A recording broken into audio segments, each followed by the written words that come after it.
জি 24 ঘন্টায় বাংলা টাটি আমি সবুজ আছি আপনাদের সঙ্গে। শুরুতে যে খবর চোখ রাখবো, মোহন ভাগবতের মুখে হাম দো হামারে তিন। প্রত্যেক ভারতীয় দম্পতির 3 সন্তানের কথা ভাবা উচিত। জনসংখ্যার বৃদ্ধি সম্পদ ও বোঝা হিসেবে দেখা উচিত, এটাও মনে করিয়ে স্থায়ী জন্মহার জনসংখ্যা নিয়ন্ত্রণে রাখতে পারে বলে মন্তব্য আরএসএস প্রধান মোহন ভাগবতের। 2027-এ দেশ জুড়ে জনশুমারির আগে ভাগবতের মন্তব্যে হইচই। সোমবার থেকে বিধানসভা অধিবেশন শুরু। এই অধিবেশনে বাংলা ও বাঙালি হেনস্থা নিয়ে হবে আলোচনা। সরকার পক্ষ থেকে প্রস্তাব এনে আলোচনা হবে, এমনটাই স্পিকার বিমান বন্দ্যোপাধ্যায় জানিয়েছেন। গত কয়েক মাস ধরে বাঙালি হেনস্থা ইস্যুতে লাগাতার সরব তৃণমূল কংগ্রেস। বিধানসভা নির্বাচনকে সামনে রেখে দলের মহিলা শাখাকে মজবুত করার পথে তৃণমূল কংগ্রেস।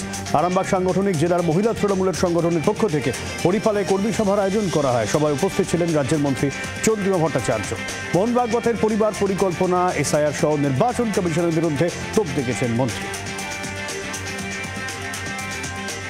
বাংলা ভাষায় বললেই বাংলাদেশি তকমা, এ নিয়ে বিস্তারিত তথ্য সহ কেন্দ্রকে হলফনামা দিতে বলল সুপ্রিম কোর্ট।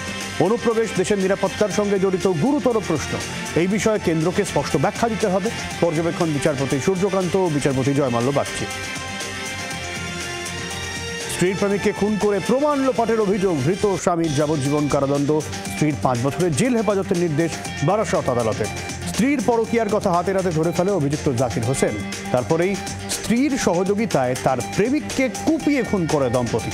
প্রমাণ লোপাটের চেষ্টায় খালে ভাসিয়ে দেওয়া হয় দেহ। ঘটনায় দোষীদের সাজা ঘোষণা করেছে আদালত।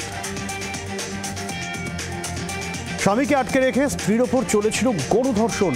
সেই ঘটনায় 7 অভিযুক্তকে 20 বছরের কারাদণ্ড সহ 50,000 টাকা জরিমানার নির্দেশ কল্যাণী আদালতের। দোষীদের বাড়ি উত্তর 24 পরগনা জেলার কাঁচরাপাড়া এলাকায়। 2024 সালে স্বামীকে আটকে রেখে তরুণীর ওপর নির্যাতন চালায় অভিযুক্তরা। সেই ঘটনায় ট্রায়ালের 7 মাসের মধ্যে সাজার ঘোষণা করল কল্যাণী এই রিটে আদালত। বাংলার আওয়াজ, বাঙালির আবেগ, জি 24 ঘন্টা।